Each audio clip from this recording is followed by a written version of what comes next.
Hi friends, நான் கல்பனா நந்தகுமார். இன்றைக்கி ஆட்டுக்கால் சூப் எப்படி செய்யலான்னு பார்க்கலாம். ஆட்டுக்கால் சூப் செய்கிறதுக்கு நான் இது 2 ஆட்டுக்கால். இது நான் வந்து மஞ்சத்தூள் போட்டு நல்லா வாஷ் பண்ணி வச்சுருக்கேன். இதுக்கு நம்ம மசாலா ரெடி பண்ணிடலாம்.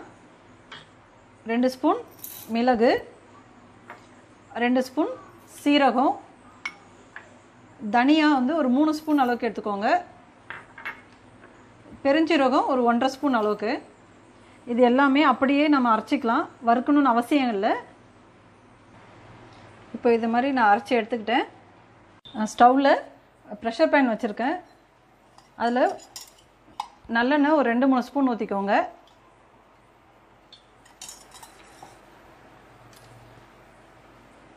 ஒரு பட்டை, ஒரு ஏலக்காய், 4 கிராம்பு, ஒரு அன்னாச்சி மொக்கு, 2 பச்சை மிளகாய் வாசனைக்காக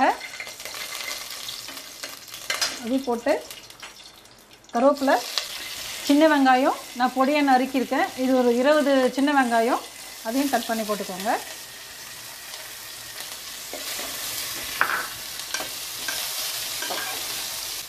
ஒரு 20 பல்லு பூண்டு, 3 துண்டு இஞ்சி, இது எல்லாத்தையும் சேர்த்து நான் வந்து ரஃப்பாக அரைச்சிருக்கேன். அதை இது கூட சேர்த்துக்கலாம்.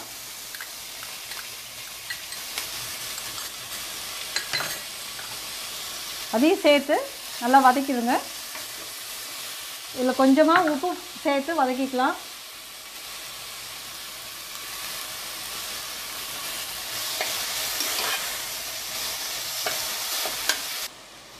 இது லைட்டாக வதங்கினதும் இல்லை தக்காளி சேர்த்துக்கலாம். இது ஒரு 2 தக்காளி ஸ்லைஸாக நான் கட் பண்ணியிருக்கேன். அதையும் சேர்த்து வதக்கிக்கோங்க. ரொம்ப வதங்கணும்னு அவசியம் இல்லை, ஒரு லைட்டாக வதங்கினா போதும். இப்போ ஓரளவுக்கு லைட்டாக வதங்கியிருக்கு.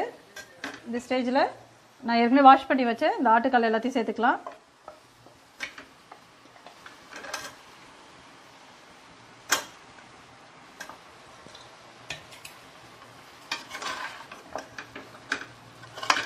இது ஒரு வாட்டி நல்லா வதக்கி விட்டுருங்க.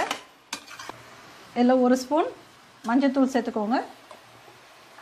நம்ம ஏற்கனவே அரைச்சி வச்ச மிளகு, சீரகம், தனியா, சோம்பு இது எல்லாத்தையும் அரைச்சி வச்சுருக்கேன். அந்த பொடி எல்லாத்தையும் இதில் சேர்த்துக்கலாம். இந்த காலுக்கு தேவையான உப்பு அதையும் சேர்த்துக்கோங்க. இது எல்லாத்தையும் நல்லா மிக்ஸ் பண்ணி விட்டுருங்க. இந்த ஆட்டுக்கால் ரொம்ப உடம்புக்கு ரொம்ப ஸ்ட்ரென்த்து கொடுக்கக்கூடியது. குழந்தைங்களுக்கு ரொம்ப ரொம்ப ஸ்ட்ரென்த்து கிடைக்கும். இது எலும்புக்கெல்லாம் ரொம்ப வலுவானதுன்னு சொல்லுவாங்க. யாருக்காவது உடம்பு சரியில்லை அப்படின்னா அவங்க உடம்பு தேறி வரும்போது இந்த சூப் வச்சு கொடுக்க சொல்லுவாங்க.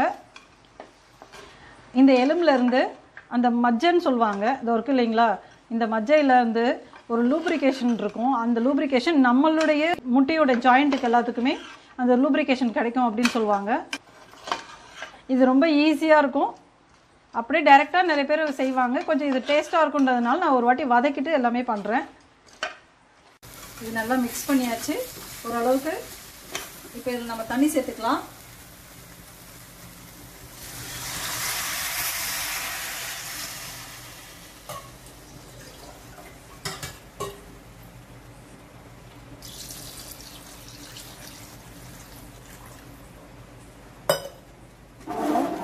இது நல்லா மிக்ஸ் பண்ணி விட்டுட்டு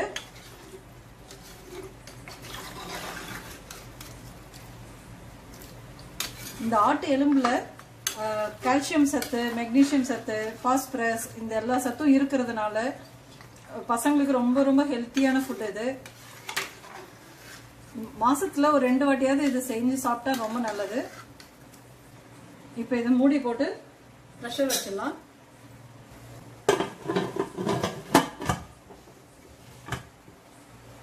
இது ஒரு 10-15 விசில் கொடுக்கலாம். அப்போதான் இது நல்லா வேகும். இதில் இருக்கிற சத்து எல்லாமே, அந்த எலும்பில் இருக்கிற சத்து எல்லாமே இதில் உள்ள வந்து நமக்கு இறங்கும். அந்த ஜூஸில் வந்ததுக்கப்புறம் நம்ம அதை சாப்பிட்டோம் அப்படின்னா ரொம்ப நல்லது. இது விசில் வரட்டும். 15 விசில் கொடுத்துட்டேன், அடங்கிடுச்சு. இப்போ இது எப்படி இருக்குன்னு பார்க்கலாம். வா, சூப்பராக வெந்திருக்கு. நல்லா சாஃப்டாக இருக்குன்னு நினைக்கிறேன். இது சாப்பிட்டு பார்த்தா தான் தெரியும். இப்போ இந்த எலும்புலேருந்துலாம் வெளியில் வந்திருக்கு. ஸோ நல்லா வெந்திருக்கு. இப்போ நம்ம இதை சாப்பிட போகிறதில்ல. இது அப்படியே மூடி திருப்பி வச்சிட போகிறோம். இது நாளைக்கு காலையில் தான் சாப்பிட போகிறோம். இந்த ஆட்டுக்கால் எப்பவுமே ஒரு நைட் ஃபுல்லாக ஊறணும். அப்போ தான் அதனுடைய சத்தெல்லாம் இதில் இறங்கியிருக்கும். ரொம்ப நல்லது உடம்புக்கு இந்த மாதிரி செய்கிறது. ஸோ நாளைக்கு காலையில் எப்படி இருக்குன்னு பார்க்கலாம். இப்போ நான் மூடி வச்சிடுறேன்.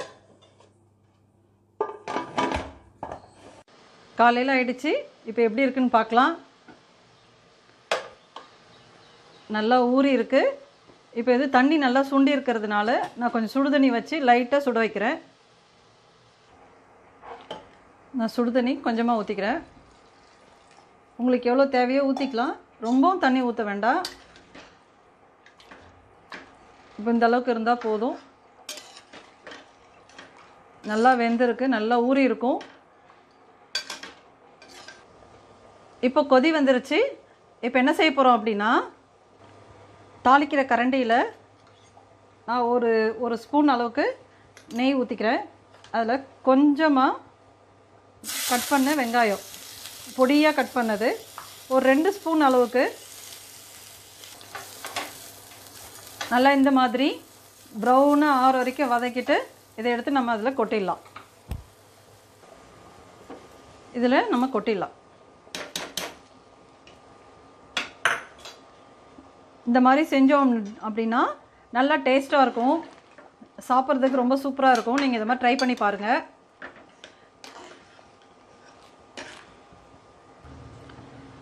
இப்போ அவ்வளோதான். கொத்தமல்லி தூவி ஆஃப் பண்ணிடலாம் ஸ்டவ்வை.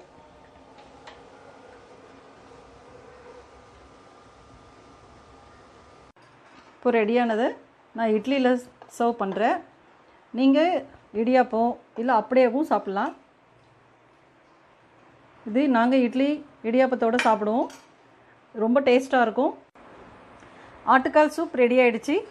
உங்களுக்கு இன்னும் காரம் தேவைப்பட்டது அப்படின்னா பெப்பர் பவுடர் ஆட் பண்ணிக்கலாம். நம்ம ஏற்கனவே மிளகு, சீரகம், தனியா, இஞ்சி இதில் எல்லாத்துலேயுமே போட்டிருக்கிறதுனால இது எல்லாத்துலேயும் காரம் அதிகமாகவே இருக்கும். மேற்கொண்டு காரம் தேவைப்படுதுன்னா நீங்கள் பெப்பர் பவுடர் ஆட் பண்ணிக்கலாம். நீங்களும் வீட்டில் ட்ரை பண்ணிவிட்டு உங்கள் குழந்தைங்களுக்கு கொடுங்க. நீங்களும் செய்து சாப்பிடுங்க. உங்களுக்கு இந்த வீடியோ பிடிச்சிருந்தது அப்படின்னா லைக் பண்ணுங்கள். உங்கள் ஃப்ரெண்ட்ஸ் எல்லாருக்கும் ஷேர் பண்ணுங்கள். ஃபர்ஸ்ட் டைம் பார்க்குறவங்க சப்ஸ்கிரைப் பண்ணுங்கள். பெல் ஐக்கானையும் கிளிக் பண்ணுங்கள். தேங்க்யூ.